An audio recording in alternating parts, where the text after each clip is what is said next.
Chicago's transportation network is legendary, from the iconic L, looping above the streets, to the endless web of buses and commuter trains fanning out to the suburbs. But even a classic needs a fresh tune-up. How crowded on a scale of 1 to 100? In the morning, I'd say 200.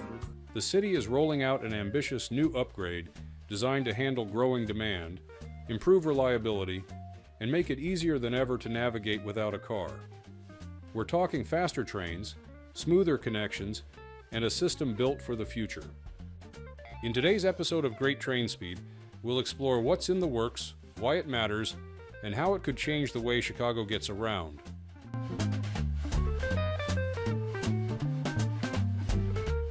Chicago's always looking for ways to level up its transportation game, and while there are plenty of projects in the works, two have really made a name for themselves with locals: the Red-Purple Bypass Project and the Lawrence to Bryn Mawr Modernization Project.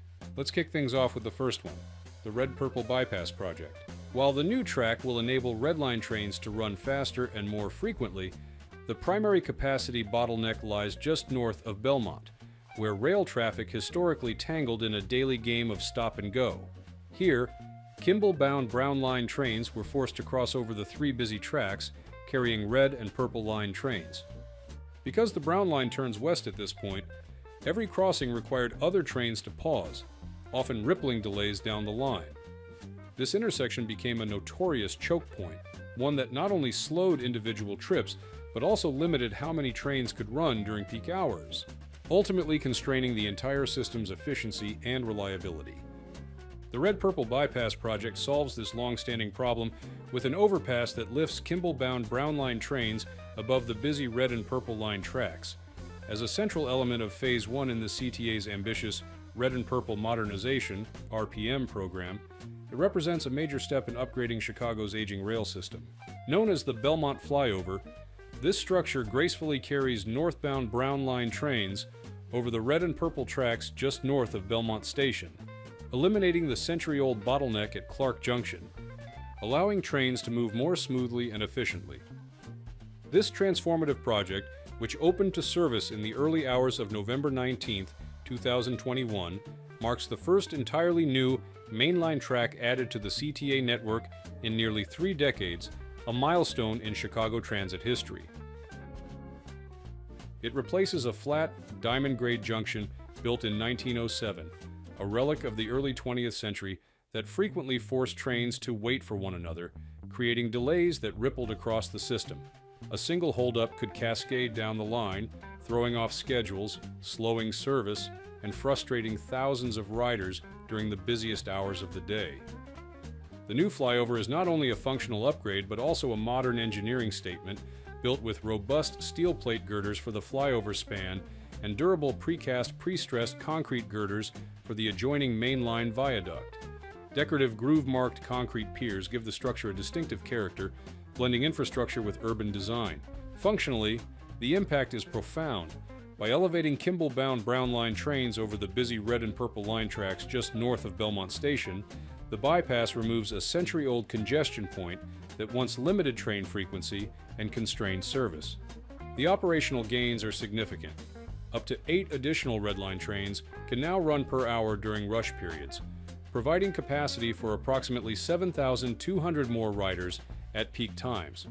Train speeds through the junction have surged by about 60%, reducing travel times, improving reliability, and saving passengers an estimated 500,000 travel hours each year. Given that the Red Line serves nearly 30% of all CTA rail passengers, these improvements don't just benefit the North Side, they ripple through the entire network, strengthening service citywide and setting a new standard for efficiency and reliability in Chicago transit. Beyond engineering, the project took careful measures to respect the community, requiring the removal of 16 properties, but also preserving history by relocating the century-old Vautravers building approximately 40 feet west.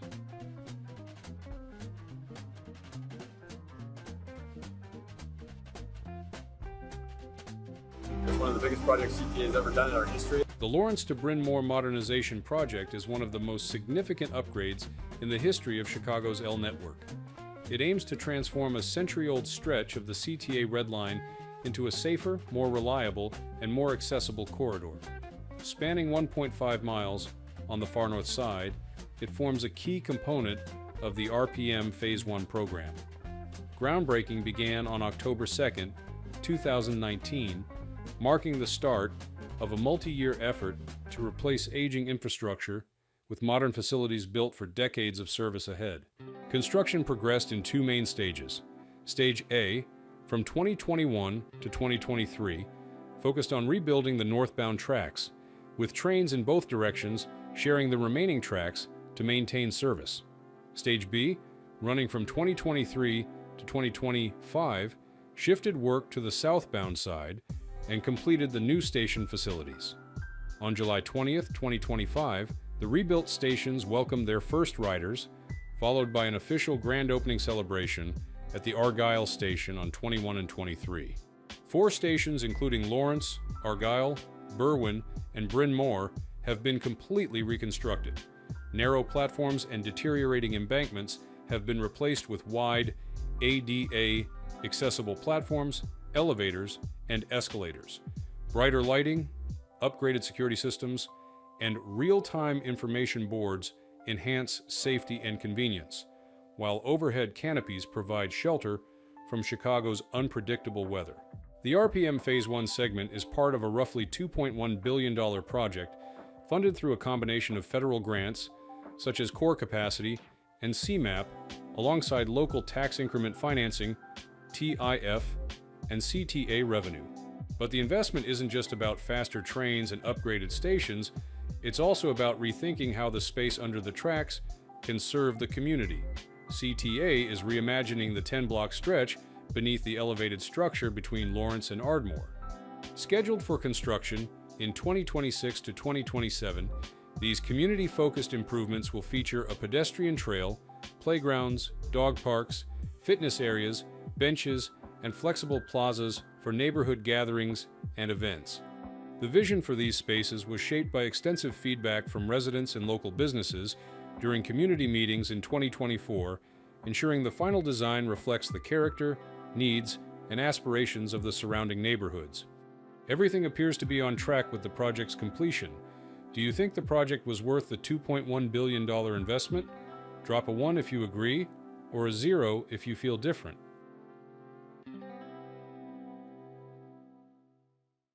As of now, with major structural milestones in place, the next 3 months will focus on finishing work, street restorations, and preparing the corridor for its final transformation. From August to October 2025, the Lawrence to Bryn Mawr Modernization project will maintain a steady pace of construction and accompanying street impacts as crews work toward delivering the final pieces of the CTA's Red and Purple Modernization Phase 1. This period marks a critical transition from heavy infrastructure work to detailed finishing and restoration, ensuring the corridor is ready for full service in 2025.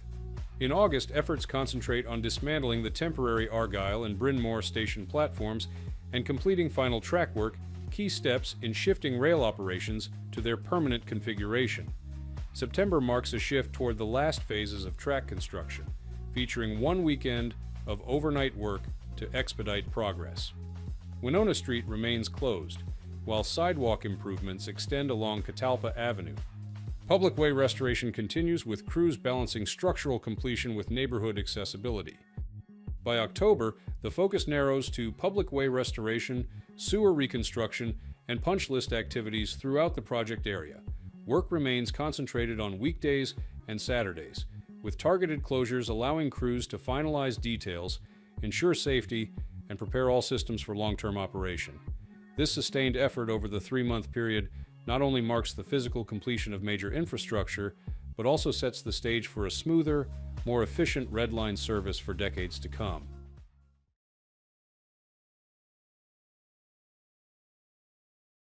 Denver, the beating heart of Colorado's transit system, is on the move, literally.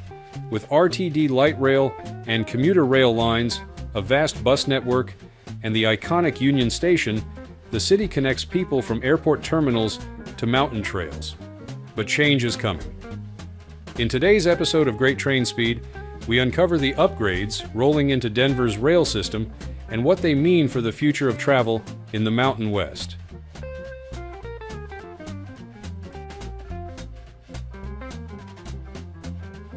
Denver sits on the Front Range with the Rockies right over your shoulder, and getting around is a big part of how the city works. At the center of it all is the RTD, the backbone of the region's transit. It covers about 2,342 square miles, serves 3.08 million people, and brings light rail and commuter rail lines together at Union Station. By the numbers, 2024 saw 64.5 million rides on 10 rail lines and 126 bus routes.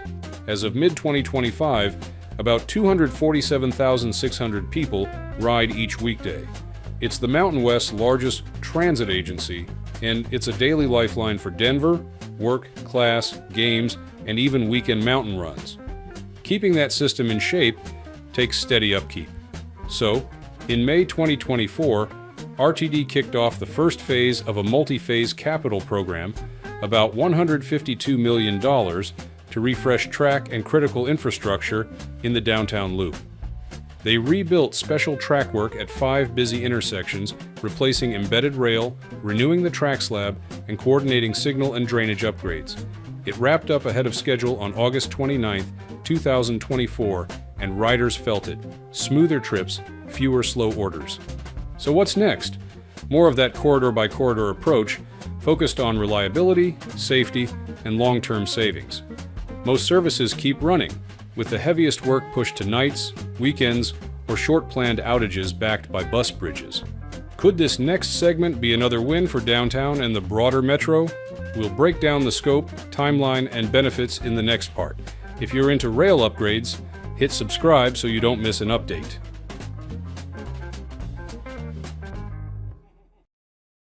The next phase of Denver RTD's light rail rebuild is about renewing worn track and protecting the system's long-term health. Think of it as a full tune-up so trains can run smoother, quieter, and more reliably for years. This year's big job is the light rail crossing at Calumet Street and Colfax Avenue. Crews will do a full-depth reconstruction over an 86-day window, scheduled to wrap up by November 27th. Full depth means they're taking everything out and putting it back. These works include reconstructing track, rail, ballast, plus coordinating signal and drainage work, so the intersection holds up under heavy use. On the street, here's what that means. RTD is working closely with the City and County of Denver to manage lane closures and detours. At times, traffic will narrow to one lane or be rerouted around the crossing for short periods. Though this is Phase 3 of the project, it was deemed more important than Phase 2, and as a result was chosen to be complete first. For Phase 2, the work will reach into other downtown segments, rebuilding rail between the locations completed in 2024. That work affects the D, H, and L lines. RTD's goal is to keep people connected with as little disruption as possible. Rail schedules will flex, and frequent buses and shuttles will fill any gaps to downtown and other key destinations. If you are skeptical about whether this project will bring any benefits to Denver, some of the successes of the first phase have come in recent years, proving that the second phase will even bring further achievement. Let's find out in the next part.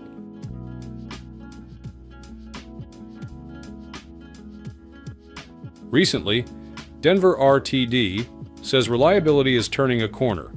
On-time performance is now around 90%, up about 30 percentage points year over year, and way ahead of the 59.9% recorded in August 2024. That lift didn't happen by accident. The agency wrapped a series of major projects, ramped up hiring, and leaned on the early benefits of the downtown rail reconstruction to smooth out day-to-day operations. RTD's top leadership is framing this as a payoff for riders' patience during construction. Having asked our customers for patience and understanding while these critical light rail infrastructure projects were underway, it is incredibly gratifying to now see such a substantial improvement in on-time performance, said General Manager and CEO Deborah A. Johnson. The operational metrics back it up. On light rail, 21,160 of 21,848 scheduled trips were delivered, and averaged 96.8% service availability through August 2025. Buses are posting even stronger numbers at 99.5% year-to-date, with commuter rail hovering near 99%. Those figures don't just look good on a dashboard. They translate into fewer missed connections, more predictable commutes, and a network that better absorbs special event surges. RTD also points to a steady run of maintenance work over the last 18 months, the kind of behind-the-scenes reinvestment that protects the integrity of the rail network and preserves the gains from recent projects. Not everything was within the agency's control in 2024. Copper wire theft near signal locations led to pockets of disruption while crews made repairs. In response, RTD put new deterrents in place and at the start of this year launched an internal detective bureau so transit police can directly tackle crimes across the district, including wire theft. For ridership, the trends are also moving up. In the first 7 months of the year, total system ridership reached about 36.7 million, including 6.1 million light rail trips. Since June 2025, light rail boardings have surpassed the counts from June and July 2024 on a year-over-year basis, another sign that riders are noticing the improvements and coming back. Put together, the stronger on-time performance, the security and maintenance push, and the downtown rail reconstruction gains all point to a system that's getting steadier and easier to count on, day after day. With RTD kicking off the next phase of downtown Denver light rail track reconstruction, rider sentiment is a mix of patience and pressure. Many acknowledge the work is necessary, do it right now so we're not deferring maintenance again. A big near-term theme is capacity. Students are asking for more cars on the D, E, and W lines, especially at class change peaks. Riders want longer cars or tighter headways so platforms don't jam and trains don't leave people behind. They'll judge success by how well RTD handles those surges, not just by how fast the new track feels later. At the same time, the announcement has reopened old questions about long-promised regional links. Where's the Boulder line we paid for? And when will the Longmont infrastructure be built? Capture a broader trust issue. Passengers support the fix and rehab program, but they expect visible progress on the commitments that sold the vision in the first place. RTD's leadership is clear on the why. As General Manager and CEO, Deborah Johnson puts it, maintaining RTD's infrastructure is essential to preserving taxpayers' previous investments in the region's mass transportation system. This is so much more than a maintenance project. It will ensure that RTD can continue to provide a viable transit network for future generations. And this is just the second step of the program. There is more. Phase 4, the final step in the downtown rail reconstruction, delivers a comprehensive rebuild of the Welton Street corridor from Welton and Broadway to 30th and Downing. This phase will also review station accessibility and replace high-rise structures at existing L-line stations to meet modern standards. What do you think? Do you think that this change will positively affect the region? Drop 1 if you think it is, and 0 if you think differently. That's it for today. Thanks for riding along. For more rail updates, stick with great train speed and catch the next milestones.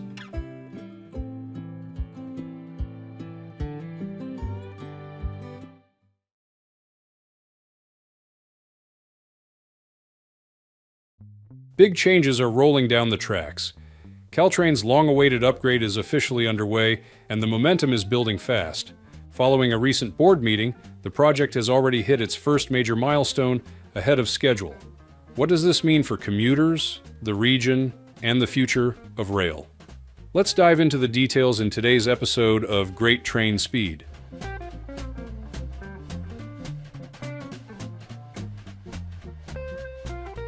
In the Executive Director's October update, the agency leaned into Rail Safety and Suicide Prevention Month with a full-court press.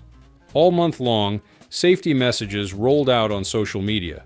On September 16th, teams ran a safety blitz as part of Operation ClearTrack in Burlingame Road, Redwood City, and Palo Alto. Transit police and staff were out educating people at crossings and, when needed, issuing citations. In total, 55 citations to drive the point home. There was a people-first focus, too. On September 24th and 25th, employees could drop into Be Sensitive, Be Brave lunch and learn sessions, practical suicide prevention training open to everyone. On the infrastructure side, Palo Alto crossings are getting rapid safety upgrades with VTA funding, and tech partners are stepping up.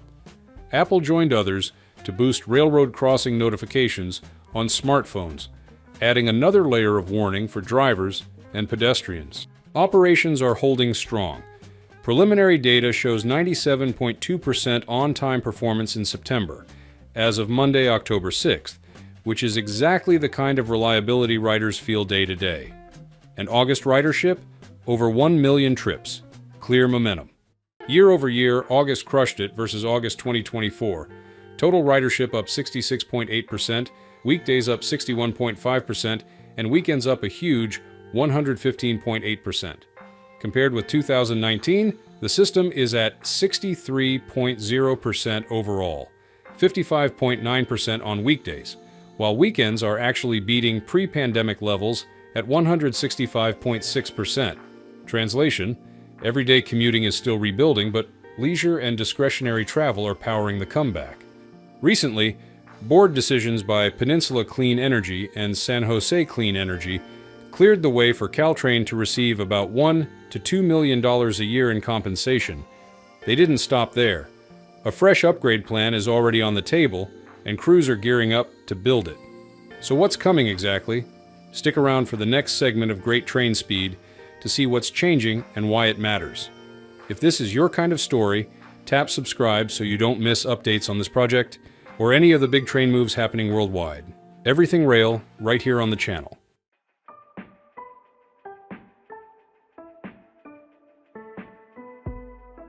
Recently, the Guadalupe River Bridge replacement project has hit a major milestone.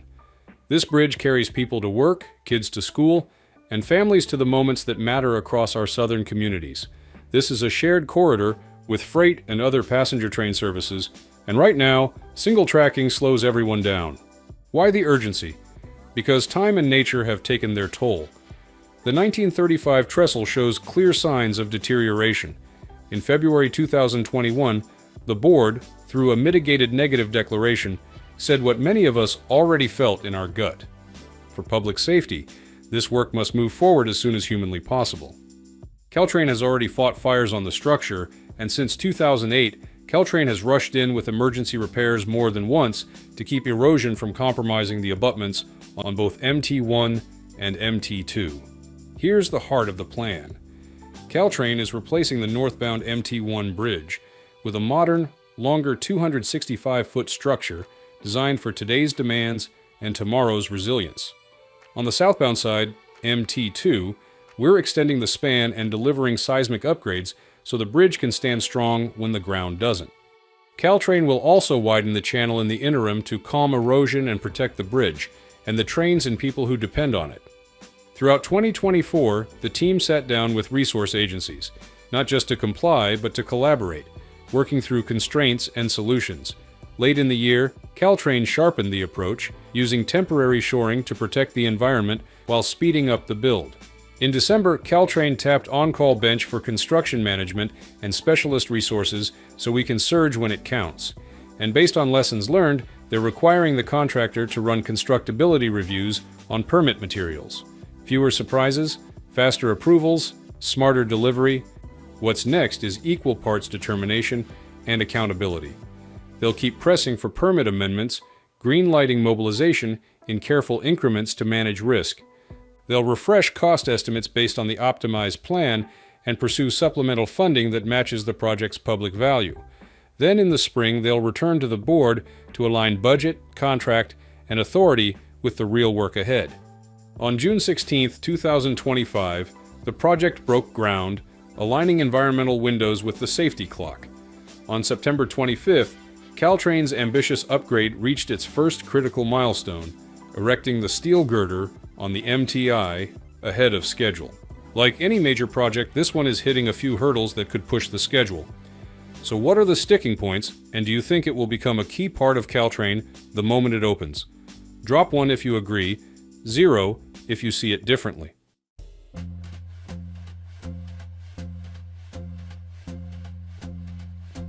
San Jose's Guadalupe River Bridges work is running years late, and about $107 million over earlier estimates, and it's rippling through Caltrain's finances. This year alone, the infrastructure capital budget jumped from a projected $169 million to $236 million, roughly $67 million higher, reviving questions about how the agency estimates and delivers big projects. All of this lands on top of an average annual operating deficit of about $75 million projected for fiscal year 2027 to 2035. The biggest spikes are on the construction line, up from about $29 million to $89 million, plus added costs for habitat mitigation and permit compliance work, according to a staff presentation to the Caltrain board. To keep the project moving, Caltrain plans to draw on reserves and other funds. Service will also pause between Tamian and San Jose Diridon, starting June 16th while work ramps up on the bridge. Stephen Heminger, Caltrain board chair, didn't mince word. Inaccurate estimates feel like a pattern, echoing problems seen in the electrification program and the Broadway grade separation. When it's project after project after project, you've got a problem, he said. That Broadway project, often called one of California's most dangerous crossings, saw estimates more than double from 2022, soaring from $316 million to $889 million by 2025. A scaled-back concept brought it to about $615 million, but frustration lingers, especially in Burlingame. A big driver, Caltrain's 2022 figure leaned too heavily on design, not construction consultants. Costs also rose due to working around live electrified infrastructure, fully implemented in September 2024. Executive Director Michelle Bouchard acknowledged the miss and said leadership changes were made as the Guadalupe program hit serious trouble. The agency is now pushing lessons learned, tighter transparency, and stronger accountability across its delivery division to rebuild trust with taxpayers. Caltrain expects the bridge project to finish by 2027. On June 5th, the board adopted both operating and capital budgets, setting the table for the tough work ahead, tightening estimates, keeping service impacts contained, and proving the agency can deliver on the new plan. The steel is up, safety work is tangible, and riders are coming back, but the real test starts now. If Caltrain turns hard-won lessons learned into a on-time bridge rebuild, restored two-track reliability, and cleaner delivery through 2027, this upgrade becomes a true reset. That's our stop for today. Stay with great train speed for the next signal.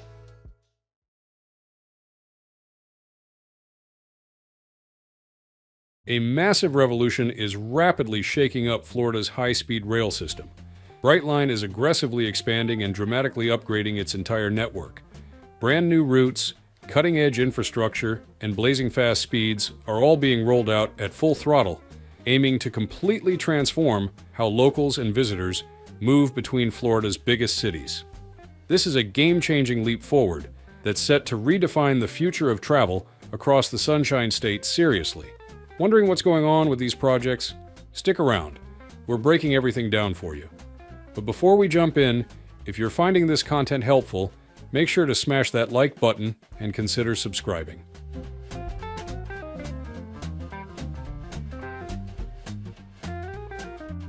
Brightline is a high-speed rail company operating in the United States. It represents one of the first major private passenger rail efforts in the country in decades. Brightline currently operates between Miami and Orlando, with stations in key cities like Fort Lauderdale and West Palm Beach. Its South Florida service has already reshaped regional travel, and its Orlando extension connected major tourist and business hubs with high-speed rail for the first time in the state's history. In July 2025, Brightline carried 255,472 passengers, a 16% increase from the same month last year. A new record with 164,590 riders for long-distance ridership, up 15%, while an 18% rise for short-distance trips. Revenue reached $17.2 million due to strong ticket sales, with ancillary income rising more than 17%. Repeat travelers accounted for more than half of long-distance trips, pointing to a durable customer base. A 93% on-time rate showed a strong operational performance in July, while capacity expanded after the addition of 5 new coaches in June, enabling full 6-car train operations and a 55% year-over-year increase in available seat miles. Looking ahead, Brightline's ambitions go far beyond Florida. The company is actively developing Brightline West, a high-speed rail line designed to connect Las Vegas and Southern California. With additional expansion plans under consideration across other parts of the country, Brightline aims to lead a new era of American high-speed rail, offering more effective routes.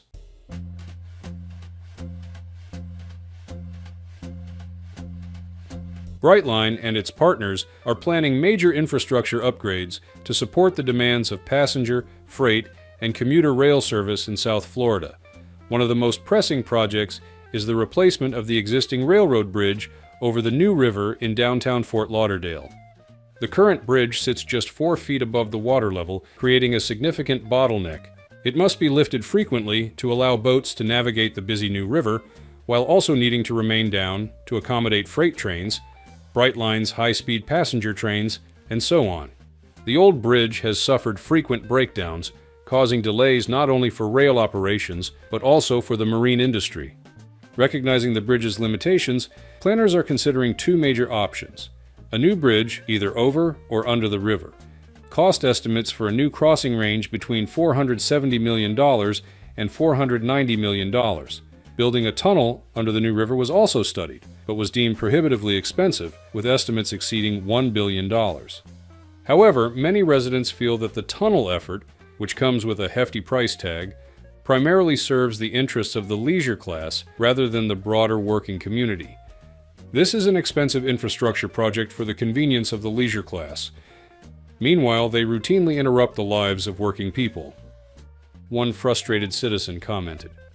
Furthermore, many argue that a bridge is a far more practical solution compared to a costly and complicated tunnel.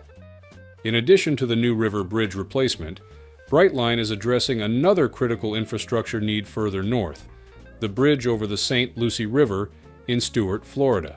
The current structure is a century-old, single-track bridge that serves as a vital link along the Florida East Coast Railway line.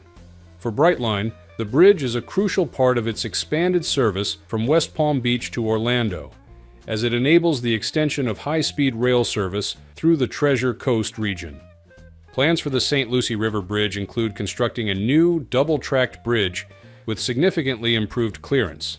The new bridge will provide an additional 11 feet and 3 inches of clearance compared to the existing structure, meaning that 92% of marine traffic will be able to pass underneath when the bridge is closed, an enormous improvement over the current 22% clearance rate. Scheduled to open in 2029, the new bridge project carries a total estimated cost of $218 million. Of that amount, $130.5 million has already been secured through a federal grant, demonstrating strong public support for enhancing this key transportation corridor.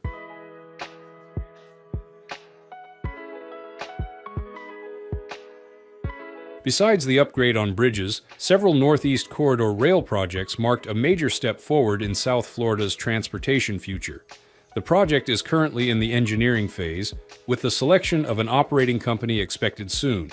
It will utilize the existing Florida East Coast Railway and Brightline right-of-way to establish a 13.5-mile commuter rail service connecting downtown Miami to Aventura, featuring 5 intermediate stations along the route. This initiative aims to provide an affordable ride and enhance regional mobility for thousands of daily commuters. Support for the project has grown at both the federal and state levels.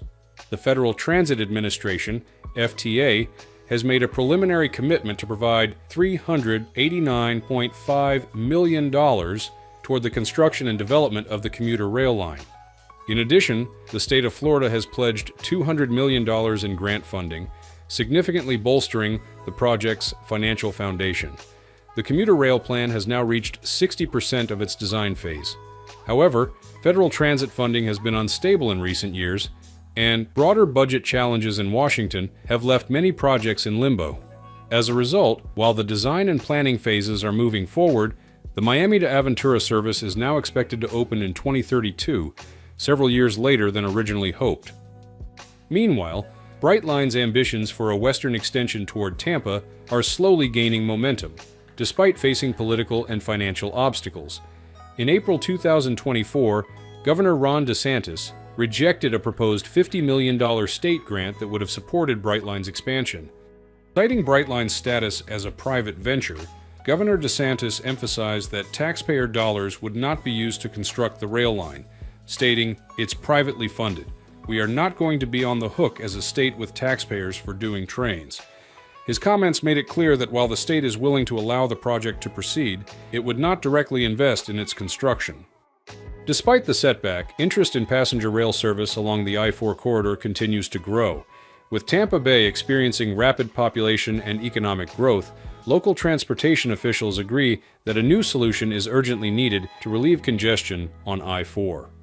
Advocates argue that developing passenger rail in the corridor would help modernize Florida's public transportation system and support urban development.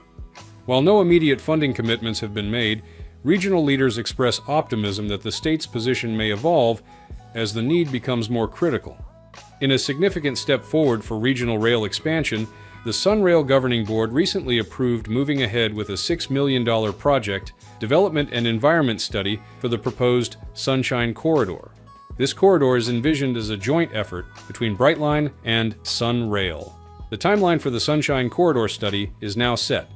The Florida Department of Transportation, FDOT, plans to request consultant proposals beginning April 28th, with a final selection expected by late June. The study itself will continue through May 2027, encompassing public outreach, preliminary engineering work, and refined cost projections. Funding for the study is secured through a mix of public and private contributions, including $2 million from FDOT, $2 million from Universal Destinations and Experiences, and $500,000 each from the City of Orlando, the Central Florida Tourism Oversight District, and the counties of Seminole, Orange, and Osceola. Business and regional leaders have expressed strong support for the Sunshine Corridor. During a meeting where the study was approved, several key voices from the development, tourism, and economic sectors expressed their backing. Their contribution significantly drives economic growth and reshapes the way people travel across Central Florida.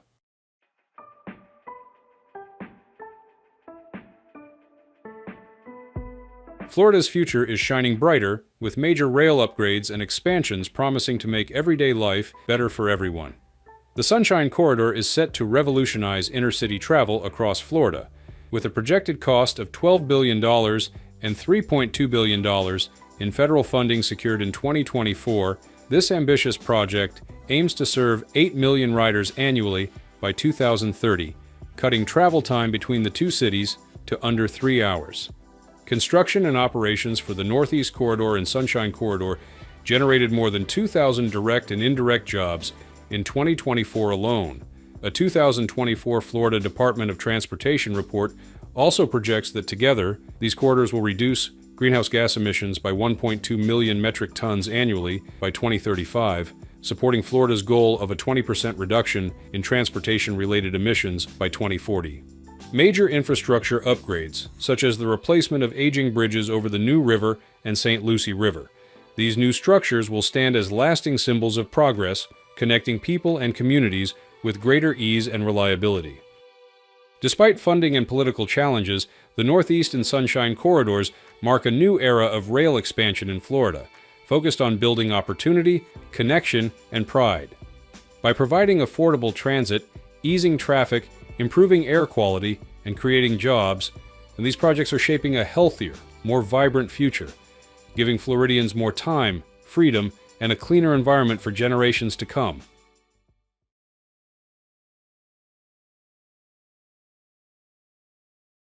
If you've ridden Brightline lately, you've probably noticed the system already feels polished, sleek stations, comfortable trains, and a modern vibe rare in U.S. rail. But the company isn't stopping there. Brightline just announced a series of network enhancements aimed at boosting reliability, capacity, and rider experience even further. Think upgraded infrastructure, smarter timetables, and hints of future expansion. What do these upgrades mean for Florida's fast-growing rail corridor and the passengers who count on it every day? Let's dive in and break it down right here on Great Train Speed.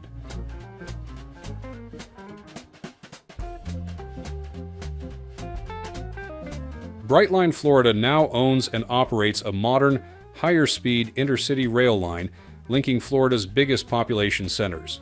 The corridor spans roughly 235 miles from Miami to Orlando, one of the nation's busiest travel axes, and plugs directly into major hubs, including Orlando International Airport. For travelers, that means faster downtown-to-airport connections, consistent headways, and a smoother alternative to congested highways. There's recognition to match. Brightline earned Travel Weekly's 2025 Gold Magellan Award in the ground transportation category, an industry nod to making contemporary train travel real in the U.S. and to the value of linking cities with smarter, more seamless service. Brightline notes this is a first for a passenger rail operator in a field long dominated by car services. The milestone fits a larger vision: shift trips from highways to cleaner rail. With electric locomotives and carbon-neutral operations at the core, the brand frames rail as efficient, eco-friendly, and genuinely enjoyable.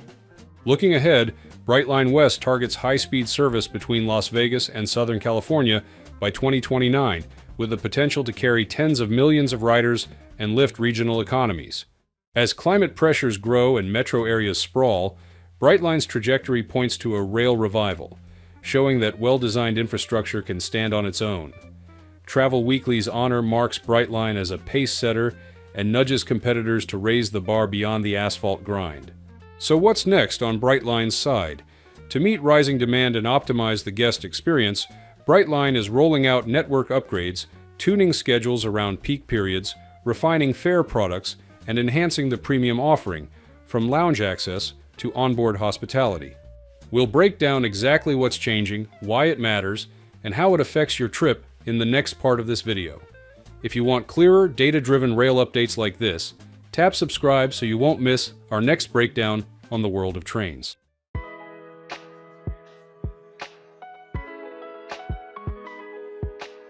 Brightline is rolling out a rider-first refresh this October, and the idea is simple: make the trains match how people actually travel. After 2 years of full service between South Florida and Orlando, the team sifted through loads of feedback and ridership data, then tuned the product and the schedule to cut friction from door to door. If passengers ride premium, the experience stays familiar where it matters: lounge access, complimentary food and drinks, and flexible cancellations, but gets sharper at the points that save their time. The rarely used Uber credit is going away, and in its place, passengers will notice upgrades right away. Pre-boarding in Miami and Orlando, a dedicated guest services line with priority turnstiles, priority baggage claim, and 1 complimentary checked bag on top of 2 carry-ons. Passengers will also get a welcome refreshment the moment they settle in, which is a nice touch on a busy morning or after a long day.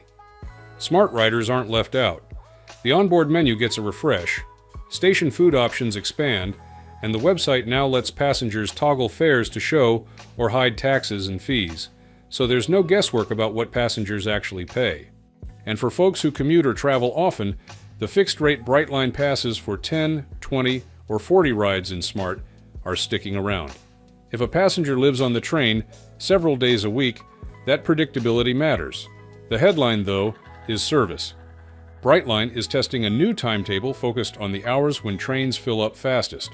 In South Florida, during the morning and evening rush, we are looking at departures about every 30 minutes. Practically speaking, that means 5 southbound arrivals pack into Miami Central between 7 a.m. and 9:30 a.m., and 5 northbound departures roll out between 3:45 and 6:45 p.m. Mid-morning and late afternoon get more love too: 4 additional northbound runs from 7:45 to 10 a.m., and 4 more southbound arrivals between 4:15 and 7 p.m. In other words, passengers won't be staring at the board wondering if passengers just missed their shots. Another train is right behind it. Boca Raton is the sleeper story here. Demand has taken off, and Brightline's meeting it. In only 6 months, daily departures jumped from 19 to 28. Now roughly 80% of all South Florida trains stop at Boca, and about 90% of Orlando-bound trains do too. If Boca is the home base, it just got easier. Intercity capacity is scaling up as well. During peak travel periods between South and Central Florida, Brightline will run longer 8-coach trains, growing to 10 coaches before year's end. That's nearly double the peak capacity compared with this time last year. The goal is straightforward: more seats when travelers need them most, without sacrificing speed or comfort. Pricing within South Florida is getting clearer too. Brightline is moving to predictable peak and off-peak fares so passengers can plan their day and budget at the same time. Peak windows are Monday through Friday, 6:30 to 9:30 a.m. and 3:30 to 6:30 p.m. The classic commute crush. Special event trains are always considered peak regardless of the clock. Home Runner for Marlins games, End Zone Express for Dolphins games, and Concert Connect for big shows. In the app and on the website, those trains are easy to spot thanks to a special icon. Put it all together, and passengers get a network that feels more responsive, more generous with time, and more transparent with price. Shorter waits at rush hour. Bigger train sets when Florida heads north or south for the weekend. A premium experience that moves passengers faster from the lobby to their seat. And a fare display that tells passengers the whole story up front. It's not about reinventing the service. It's about smoothing the edges so the ride works better for more people, more of the time. Do you think these new services can really keep up with the rising demand for travel and change the way Brightline serves its passengers today? Drop one if you think they can, and that it's the right move, or 0 if you're not convinced. Let us know what you think in the comments below.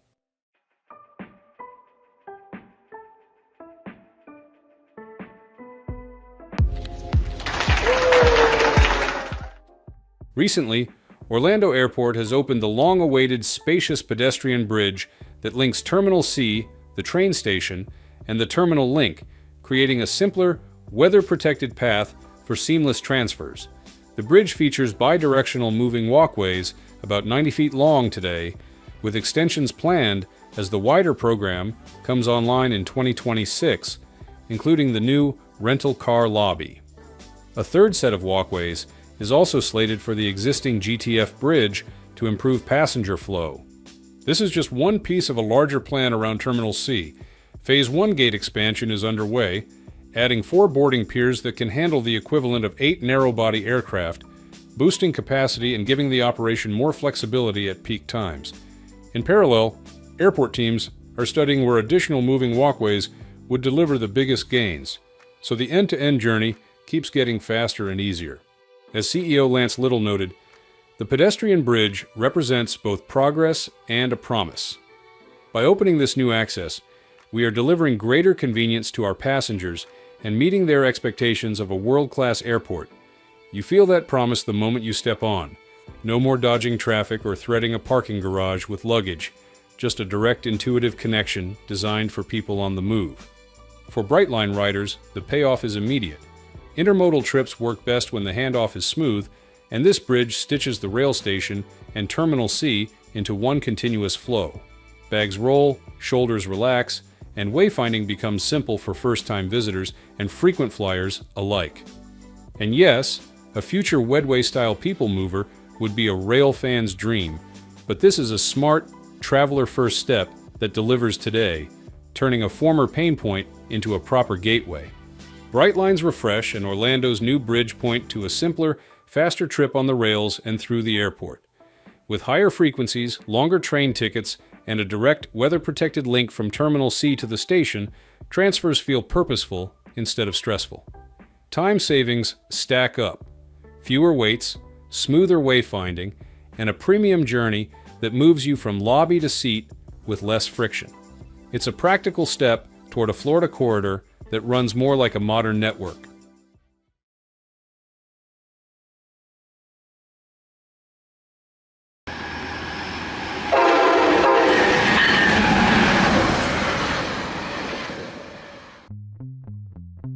Talk about perfect timing. Metro North's Siemens Charger locomotives are entering service just as Climate Week gets underway. Funded by MTA's capital program and federal support, they're proof that investment in public transit pays off. All better reliability is on the way. So, what does this mean for commuters and the future of sustainable travel? Let's find out together in today's ride of great train speed.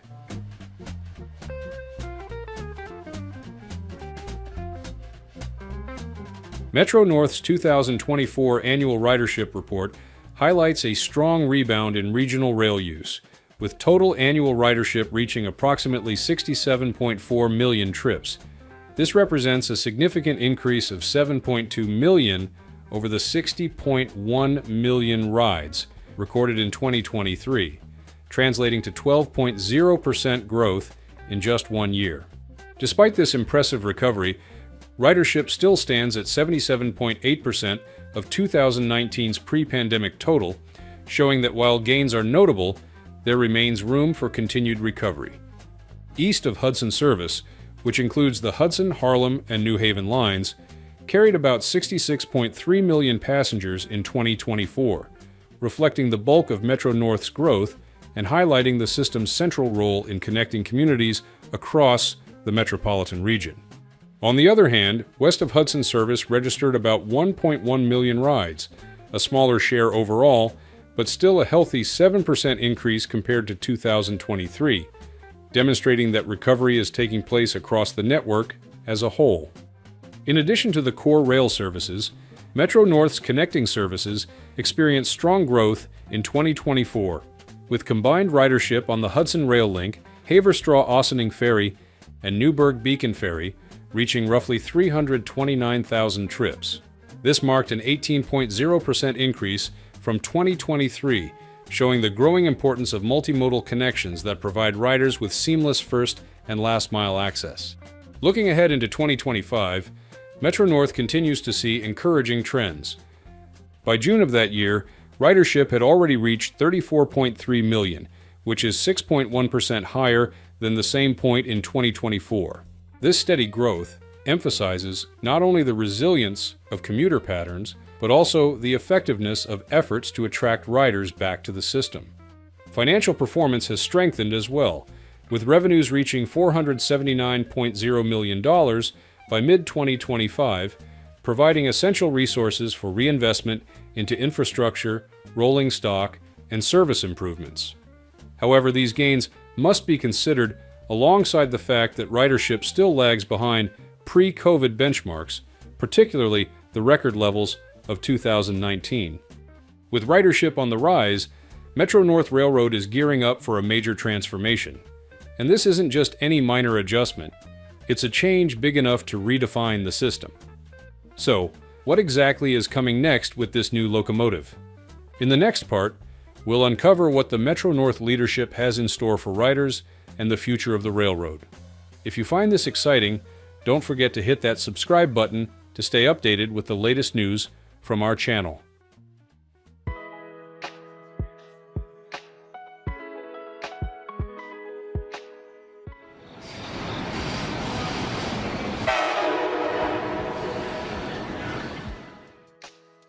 Metro-North Railroad has proudly rolled out its very first Siemens Charger locomotives into passenger service on the Hudson Line. This is an electrifying debut that fittingly coincides with the start of Climate Week NYC. These powerful state-of-the-art 4,200 horsepower dual-mode locomotives aren't just another fleet upgrade, they represent a bold leap forward in reliability, sustainability, and performance.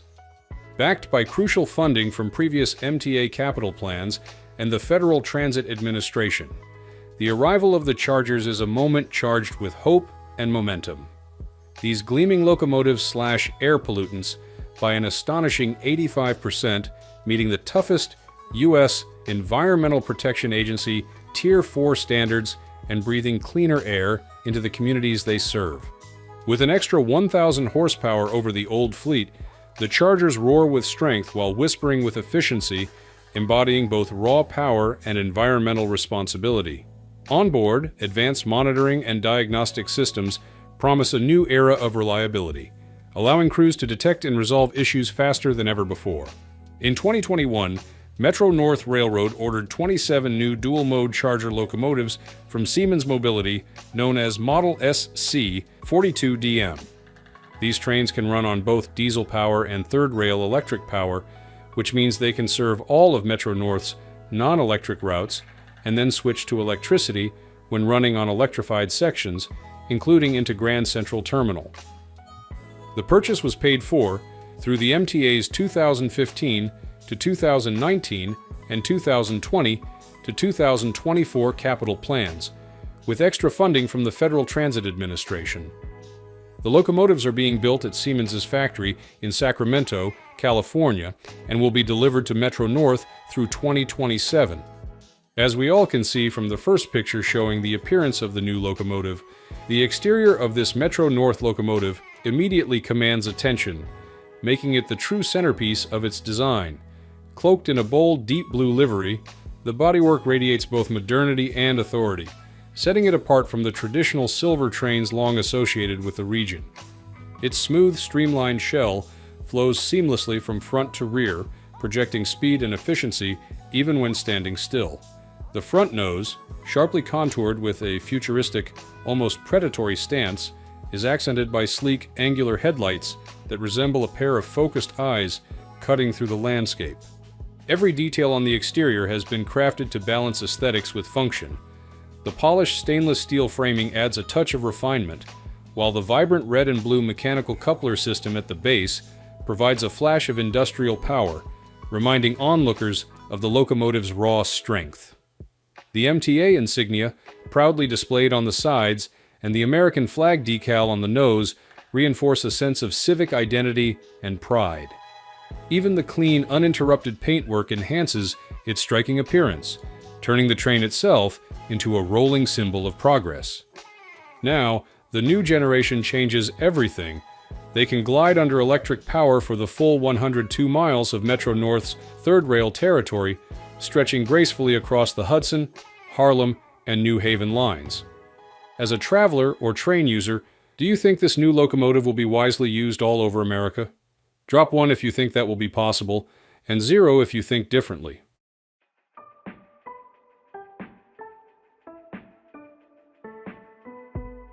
On all 6 Super Express trains from Poughkeepsie. The debut of Metro North's new Siemens Charger dual-mode locomotives was not just a milestone for the railroad, but also a clear reflection of how government leaders, agencies, and industry partners align to deliver public benefit. MTA Chair and CEO Janno Lieber emphasized the political dimension by connecting the project to climate policy, declaring that public transit is the antidote to climate change. His remarks tied the fleet upgrade directly to broader state and national commitments on environmental sustainability, showing that transit investment is inseparable from climate action. Elected officials, too, framed the locomotives as the product of responsible governance.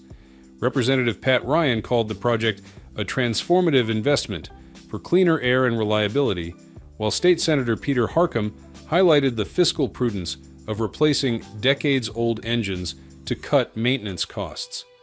Their endorsements reinforced the message that taxpayer-backed infrastructure spending delivers tangible returns for communities. At the same time, the MTA highlighted its partnerships with U.S.-based manufacturers, noting that the locomotives are on time, on budget, and American-made. Siemens Mobility President Tobias Bauer portrayed the rollout as proof of the shared vision between private industry and public agencies. By stressing both the domestic supply chain and long-term performance, his comments resonated with policymakers focused on job creation, resilience, and accountability. Finally, the ceremony's dedication of a plaque to Lou Holmes, the late MTA project director who led the procurement, served as a reminder of the human side of government service, where expertise, commitment, and institutional stewardship shape the outcomes that riders and taxpayers ultimately experience. With the debut of Metro North's Siemens Charger locomotives, online conversations have revealed a wide spectrum of passenger opinions. On the enthusiastic side, many riders expressed pure excitement, calling the trains outstanding and so nice. Some even joked that their taxes finally paid off with something worthwhile, eager to hop aboard and wishing the locomotives could also run on the Long Island Railroad. Yet a sense of nostalgia surfaced as well.